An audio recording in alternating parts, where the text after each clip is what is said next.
Okay, hi readers. I'm just making sure we are recording and we're ready to go.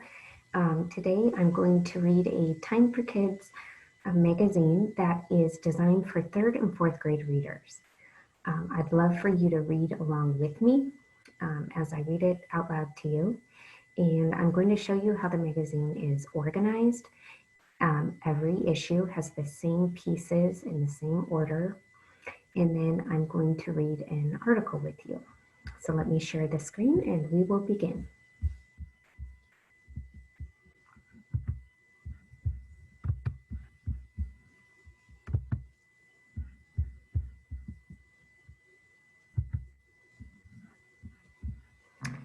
Okay, here we go. This is the article that I'm going to read to you today, but I want to go to the cover first. Okay, here's the cover, and let's see if I go to full screen. It's a little bit bigger for you now. Okay, so the magazine is called Time for Kids. The edition is for 3rd and 4th grade. It says that right up here. And the title of the issue is in the middle of the cover, as it usually is. Sometimes it's down below. Read along with me. Ready? Read. Wild crossings. Roads are dangerous for wildlife. People are building pathways to help animals cross. So that subheading gives me a lot of questions. Roads are dangerous for wildlife. Sure, I know that. As you know, sometimes animals get hit by a car on the road. But people are building pathways to help animals cross. I wonder, how are they doing that? What materials do they use? And how do they ensure that the animals actually use those crossings? I see a caption right here. Remember that captions give me more information about this photograph. I will zoom in and we can read it together. Ready? Read. A deer travels through Great Sand Dunes National Park in Colorado. In the background, you can see these shapes here. Those are sand dunes. At any time, you can pause this video and you can go to a search engine like Google, and you can look these things up. You can look for images of Great Sands National Park to learn more about the sand dunes. Where is Colorado? Where is it in relation to where we live? How far away is it? These are all things you can look up at any time. I'm going to open up and show you how the magazine is organized now. Each page will have a heading at the top left, and this heading says the brief. The word brief in this context means short, it means small. So all of the stories on this page are brief, they're short, and they are also not related. They're not about one topic. They are short, brief stories, pieces of information about what is currently interesting in the world right now. Here's a short article about bags being banned. Here's a short article about celebrating kids and the Time Kid of the Year. Here's a very short piece of information about a movie that was released in February. Here's another short piece of information. Again, one more quick bit of information. It's brief. And then here's a really cool graphic about animals, and I think it's about how they migrate. Okay, remember that this page is all about brief, short pieces of information. When I turn the page, I see the cover story. So in every magazine, there's going to be a story that is featured on the cover of the magazine, and this cover is all about animals. The title is Safe Travels. This whole page is about one topic, and that topic is animals crossing roads and how people are trying to keep them safe when they cross the roads. The next two pages have two headings. Remember, top left, this is the world section.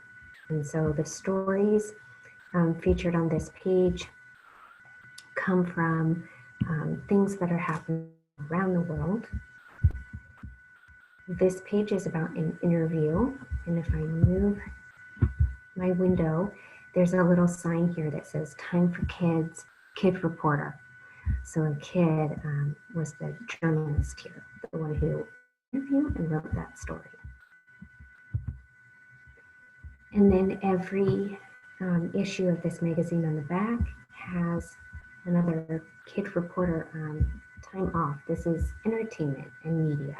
So this is a little short article about a movie, and this is a short article about an author. So every issue has that, and you'll see that in the weeks to come when we read these together. And let's go back to our cover story, Safe Travels. Take a look around, see what catches your eye.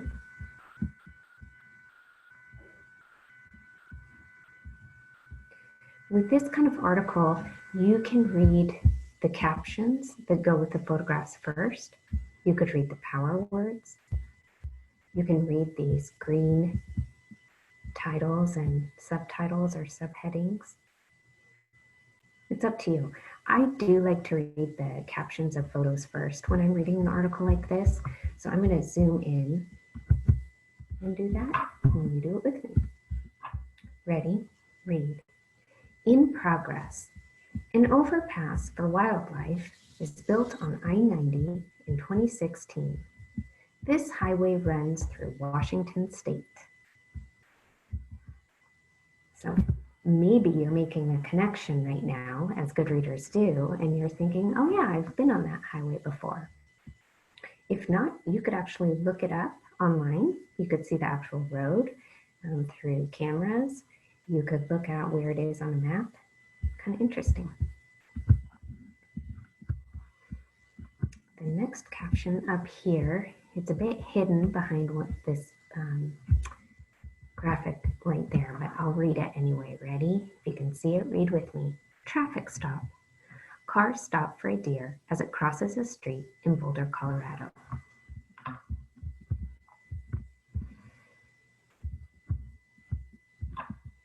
The next caption says, ready? Read. Watch out. A mother bear and 3 cubs walk on a bridge meant for vehicles in Fallon, Montana. I'm going to skip the power words and go down to the bottom here. Ready? Read. Success story. Banff National Park in Alberta, Canada is a model for wildlife crossings around the world.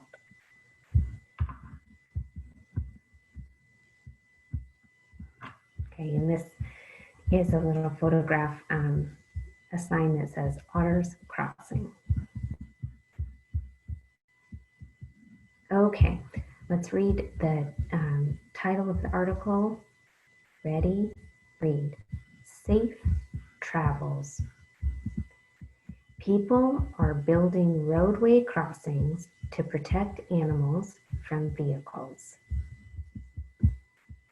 Something you want to think about as you read is, what does the author of this article want me to learn?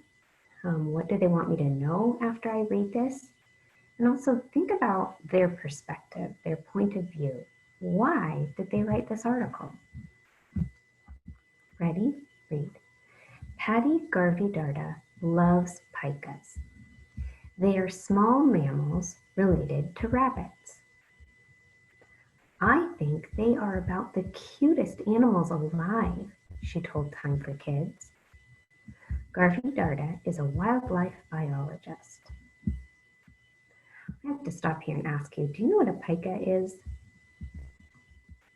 I know she said they're related to rabbits, but I don't know what it is. So after this recording, I'm probably going to go look that up for myself. Ready? Read. She works for the United States Forest Service. She wants to protect pikas and other creatures from a common threat, vehicles. The Federal Highway Administration says more than 1 million roadway accidents involving animals happen in the U.S. each year. These collisions hurt wildlife and people. One solution to this problem: wildlife crossings. In the U.S. and around the world, bridges and underpasses are being built to help animals safely cross roads. Okay, so what does the author want us to know so far? And why do you think that this author wrote this article? Are there any clues so far? One clue I noticed is that the collisions hurt wildlife and people.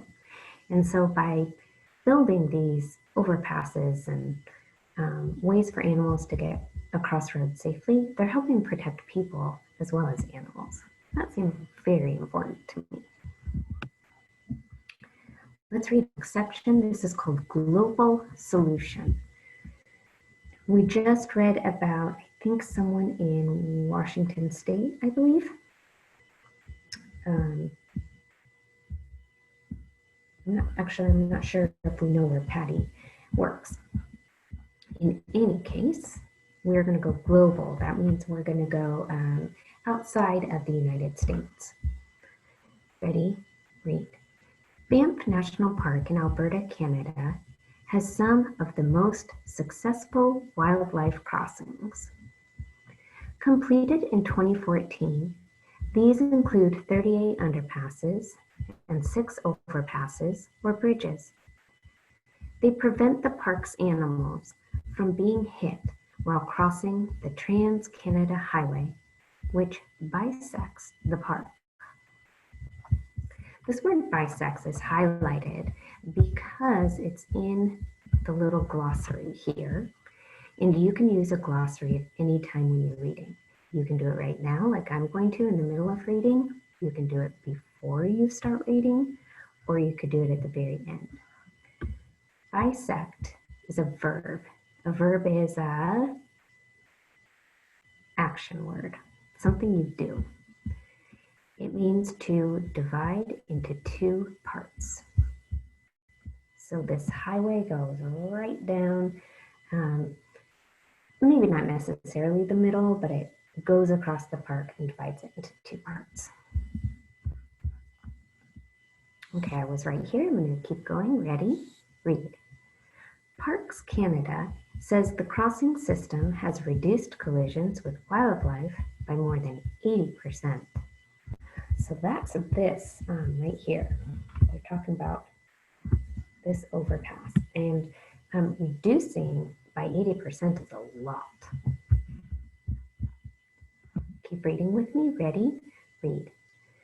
People studied the Banff crossings as a guide for new construction projects, Rob Ament says. He works for the Western Transportation Institute at Montana State University. Ament notes Banff's high quality of design. This includes fencing to direct animals away from roads. I like that piece of information because you remember when I was reading the cover, I wondered, how do they ensure animals will use these crossings? But they can use fencing to kind of direct the animal traffic. Ready? Read. Ament is using his expertise on wildlife crossings for a project in Assam, India. One of the state's highways is on the border of Kaziranga National Park. Animals leave the park to go up a dry hill during monsoon season, Ament says. That means they have to cross the highway. Plans are in the works for a safe pathway beneath it. Okay, I skipped over monsoon and finished this section because I know that monsoon is some pretty bad weather. It's heavy, heavy, heavy rain and high wind. It is in my Power Words glossary. Monsoon, it's a storm, it's a noun, it's a thing. It's a period of wind and heavy rain. If you know what a word means, you don't have to use the power words. You're not required to. It's just there to help you. Okay, let's finish this article. Ready? Read. Under construction. Wildlife crossings have been built in several U.S. states, including Arizona, Utah, and Wyoming. In Washington state, Garvey Darda is part of a major project. She's helping to design a set of about 20 wildlife crossings. Banff has been the best model for us, she says. Washington's crossings are being built along a 15-mile stretch of Interstate 90, also known as I-90. That's a long highway.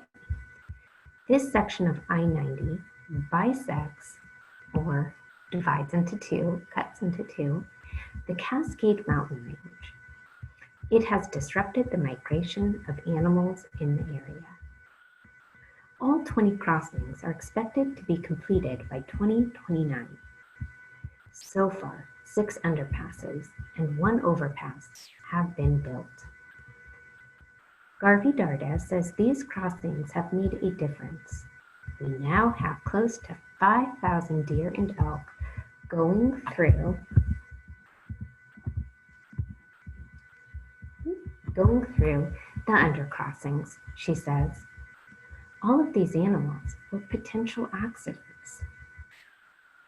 This spring, Washington locals can plant vegetation on the I-90 overpass. Garvey Darda says the plants will encourage animals, including her beloved pika, to use the crossings. It's important to be proactive, she says, and not wait until a species is endangered. This word proactive is going to be in our glossary, but I also noticed that the author defined the word. It means to not wait. Do something helpful. Don't wait until a bad thing happens. And if I look here, this word proactive is an adjective. That means it describes a thing. It's a describing word. And it means acting early to prevent problems. So right now, think about what we just read about. Think about something new that you learned. And then I want to challenge you to look up some of the information. You could look up this person, Patty Garvey Darda. You could look up images of I-90, actually. You could see the road online. I would love for you to look up Assam, India. Where is that? Where is the Cascade Mountain Range in Washington State? You could look up wildlife crossings in Arizona, Utah, Wyoming. Let's see, you could look up in Banff National Park. So enjoy poking around the internet, looking for images of these places all over the globe, and share with somebody what you read about with me today.